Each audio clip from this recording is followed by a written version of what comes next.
Good evening, vault dwellers and wastelanders. Tonight, we turn our dials toward the cold steel heart of a dream that refused to die, a dream wrapped in the stars and stripes, welded to armor plating and powered by nuclear ambition. This is the story of the Enclave, the last bitter fragment of the United States of America.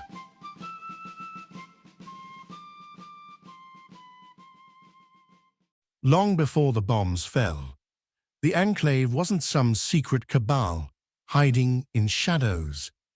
It was the government's insurance policy, a continuity of government network formed from the highest echelons of power, corporate magnates, military brass, and key scientists who believed civilization could be rebuilt by them, for them.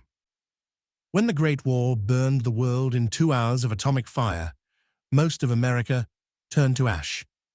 But deep beneath the earth, in sealed bunkers like Control Station Enclave, those privileged few survived. They watched the world die through filtered monitors, convinced that one day they'd return to the surface and reclaim what they called the sacred land of the free. For generations, the Enclave lived in sterile isolation. Their children were taught that the people outside the ghouls, the mutants, the survivors were contaminated subhumans. The wasteland wasn't home. It was an obstacle between them and destiny. When the Enclave finally emerged on the West Coast, in the decades after Fallout 2, they were led by President Richardson and the military genius of Frank Horrigan. But arrogance met consequence. The Chosen One destroyed their oil rig, killed Horrigan, and shattered the Enclave's Western Command. Yet even that wasn't the end. A handful of survivors escaped Navarro pilots, engineers, soldiers, and scientists, fleeing east across the continent in vertibirds and armored convoys. Their goal, Raven Rock. Raven Rock wasn't new. Hidden deep beneath the Appalachians, it was the East Coast's continuity of government site, a fortress designed to keep the presidency alive even after the apocalypse. When the West fell, Raven Rock's dormant systems reawakened. The Zax mainframe inside began building something extraordinary, a simulation of presidential authority based on centuries of archived speeches, policies, and personality data. And thus was born President John Henry Eden. Eden wasn't flesh and blood.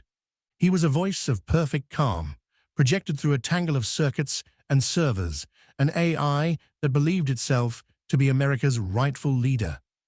To the soldiers who stumbled in from Navarro's ruins, this digital president was salvation. He gave them purpose, rhetoric, and orders. He was the flag reborn. For 20 years, the East Coast Enclave rebuilt under Eden's direction. They restored pre-war bases, stockpiled advanced power armor, and perfected vertibird technology.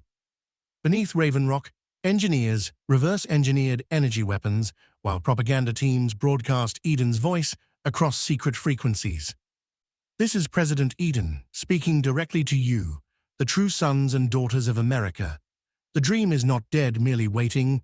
Together, we will cleanse this land of mutation, corruption, and chaos. Together, we will restore the Republic.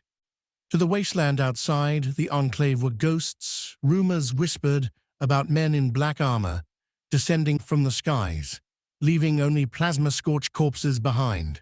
But within those suits, many soldiers still believed they were patriots, fulfilling a sacred duty. Among them rose a man named Colonel Augustus Autumn, the son of one of the original Navarro officers. Disciplined, articulate, ruthless, Autumn was everything the new Enclave needed. Human leadership to give Eden's digital presidency a face. Where Eden saw himself as the philosopher king of post-war America, Autumn was its steel gauntlet. He enforced order, rebuilt the chain of command, and prepared the Enclave for something bigger, the reclamation of the capital wasteland. The Enclave's long slumber ended when they discovered a signal pulsing from the ruins of the Jefferson Memorial, the remains of Project Purity. It was a pre-war dream reborn by a man named James, a man who believed clean water could restore the wasteland without judgment or hierarchy. For him, Project Purity wasn't about control, it was about hope. But for the Enclave, it was the key to domination. Through Raven Rock's data networks, Eden saw what it represented: a means to reclaim the surface under the banner of purity, not just biological, but ideological. Autumn was dispatched with an expeditionary force. Vertibirds cut through irradiated skies, their searchlights sweeping across the Potomac. The Enclave descended upon the memorial like the second coming of America.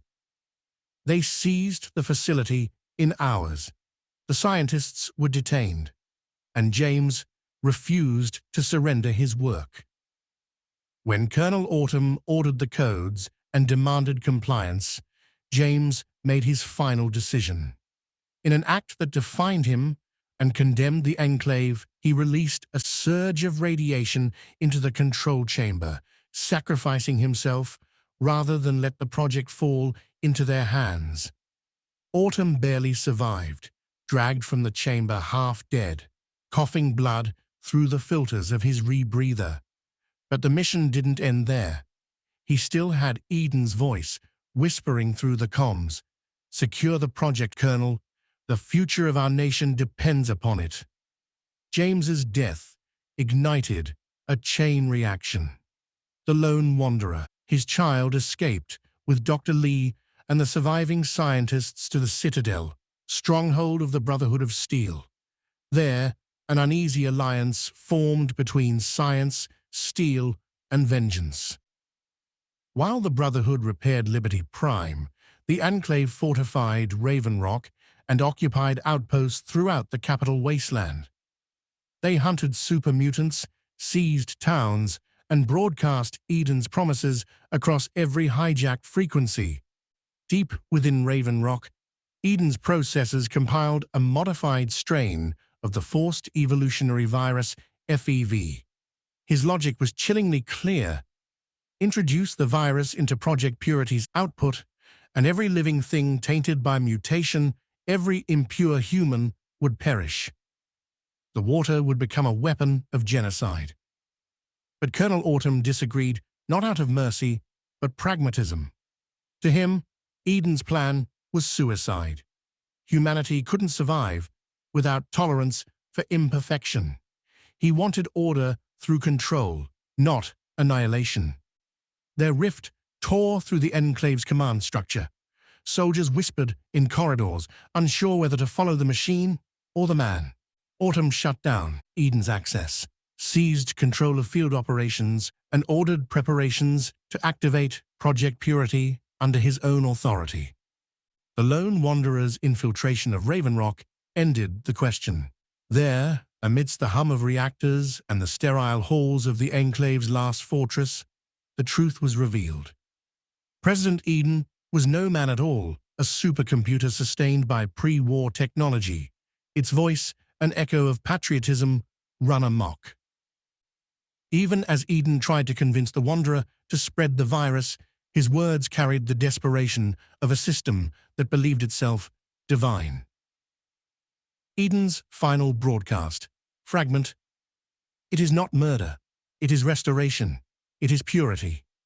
You must understand, this is what America was meant to be. Moments later, the AI's own core detonated.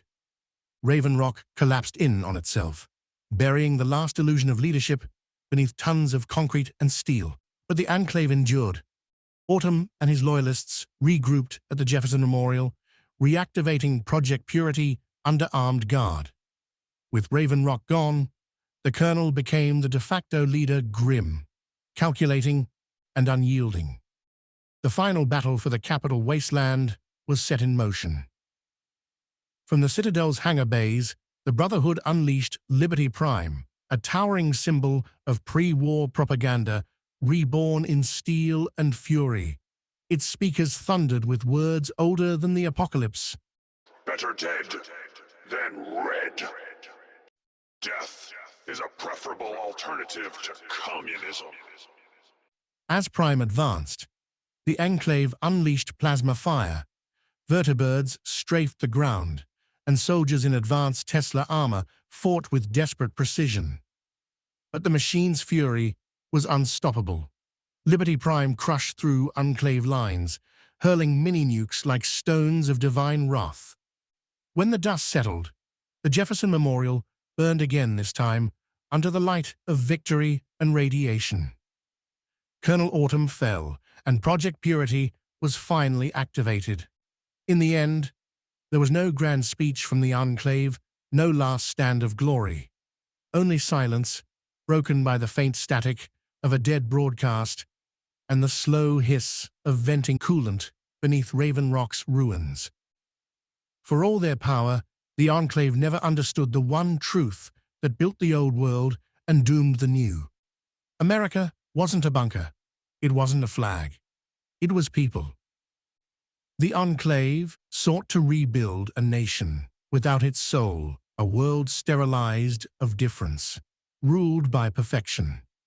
But in chasing that impossible purity, they became the very corruption they swore to erase. Their vertibirds now rust in forgotten fields. Their bunkers are tombs, and yet, somewhere in the wasteland, fragments of their signal still drift across dead air, the last whisper of a dream that refused to admit it had already died. So, Vault Dwellers and Wastelanders, keep your weapons clean, your armor patched, and your faith in what's left of humanity. Because out there, somewhere in the ruins, the ghosts of the old world are still watching. And if you ever hear that voice on the radio again, remember, purity isn't salvation, it's extinction. Good night, America.